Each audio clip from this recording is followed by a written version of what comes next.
네, 일단 여러분들 들어오셨으면 전부 다 좋아요 한번 눌러주시고 구독도 꼭 눌러주세요. 요거는 과학은 아니고 국어에 관한 질문을 드리고 싶어요. 컨설팅 하시기 전에도 국어에 관해서 수업을 많이 하셨잖아요, 수능 수업을. 네. 저는 이렇게 얘기를 했었거든요. 국어 같은 경우는 중학교 때 책을 많이 읽어요. 맞아요. 그리고 고등학교 가기 전 겨울방학에 책을 읽지 않으면 시간이 없다라는 얘기를 많이 했고요. 영어라든가 수학이라든가 그리고 탐구 과목들 같은 경우는 열심히 노력을 하면 노력한 만큼 점수가 나오더라고요. 근데 국어는 국어에 대해 재능이 있다는 학생을 제외하고는 정말 그렇게 열심히 하는데도 90점 이상을 넘지 못하는 친구들을 많이 봤어요. 그래서 문제가 뭘까 고민을 한 것이 독서가 아닐까라는 생각이 들었거든요. 맞아요. 저도 좀 국어를 어려워했었고 대표님은 어떻게 진단하시고 어떻게 대비를 해야 되는지를 좀. 일단은 결론부터 말씀드리면 수능시험 출제기관에서 수능 문제 어떻게 출제한다는 이야기는 다 해주거든요. 그리고 기출문제라고 해서 과거에 나왔던 문제들이 다 있어요. 그걸 다 알려줌에도 불구하고 학생들이 못 푸는 두 가지 이유가 뭐가 있냐면 첫 번째는 문제를 일단 많이 안 푼 겁니다. 기출문제를 많이 풀어야 유형에 따라 이렇게 공부하면 되는구나 등등등을 이해할 수가 있는데 문제를 많이 안 푸는 게 첫 번째고 두 번째는 독해력이 좀 부족한 것 같아요. 독해력이라고 하는 부분들이 고등학교 1학년, 2학년, 3학년 때 만들기가 어려우니까 상대적인 시간 여유가 있는 이런 겨울방학 등등을 활용해서 독서를 하는 것은 무엇보다 중요하다. 그 독서 내용들이 앞으로 이제 생활기록부 등에도 올릴 수 있는 내용도 물론 있지만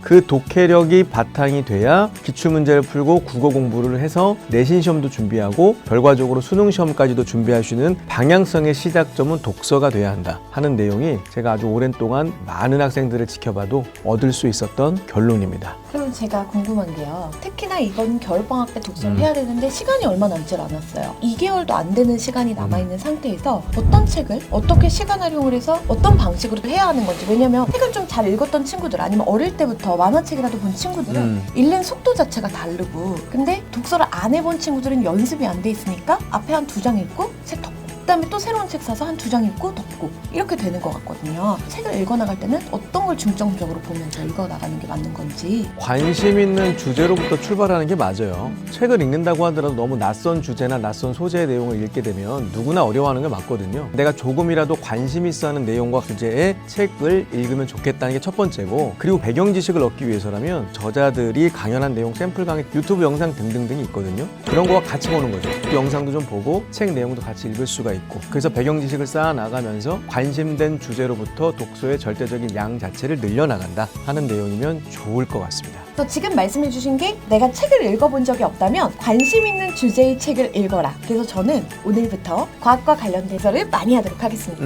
그리고 두 번째는 유튜브를 통해서 저자들이 많은 내용을 설명하고 있다고 하니까 책을 쓰신 저자님의 유튜브를 찾아서 같이 보는 것도 도움이 된다라고 말씀을 해주신 것 같아요.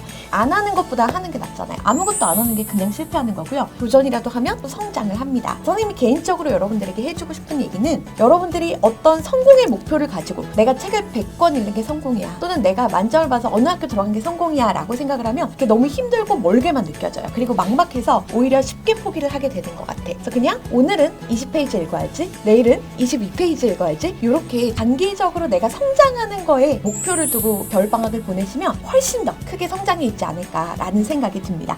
자, 그럼 여기서 독서에 관해서 몇 가지를 물어봤어요. 소설 괜찮나요? 그럼요. 그리고 꼭 고전소설, 현대소설이 이제 수능에 나오잖아요. 수능에 출제되는 자료들을 바탕으로 읽어줘야 되는 건지 아니면 그냥 관심 있는 아무 책이나 읽어줘야 관심 있는 도로부터 출발하는 게 맞아요. 실제로 우리 친구들이 이야기했던 것처럼 고전소설이나 현대소설 같은 경우에는 고등학교 교과과정에 이미 나와 있거든요. 물론 먼저 읽으면 좋겠지만 문학소설을 좋아하는 친구들도 있는 반면에 비문학과 독서와 관련된 사회지문하고 과학지문 등등등을 좋아하는 학생들은 개인마다 다르니까 일단 본인의 관심도로부터 출발하는 게 더 좋다 하는 내용을 이해했으면 좋겠습니다. 네, 지금 여기서 너무 중요한 질문 하나가 들어왔어요. 수민 학생이 그렇다면 지금 겨울방학에서 독서랑 국어 공부 중에 어떤 걸 더 우선순위에 두어야 될까요? 라고 했고요. 또 한 가지 아까 전에 국어 공부 말씀하실 때 기출문제를 많이 안 풀어본다라고 얘기를 하셨는데 네. 지금 수민이가 물어본 것처럼 방학 동안 네. 독서랑 국어 공부 중에 어떤 걸 더 먼저 해야 되는지 두 번째는 기출문제를 전혀 풀 수 없는 친구들에게 국어 공부는 어떻게 접근을 해 나가야 되는지. 기출문제라고 하면 모의고사를 이야기를 한 거였고 고등학교 우리 3월 달에 모의고사 봅니다. 3월 달에 달에 보는 모의고사는 예비 고등학교 1학년 학생이라고 하더라도 교과과정 내용과 시험 범위가 중등교과과정이에요.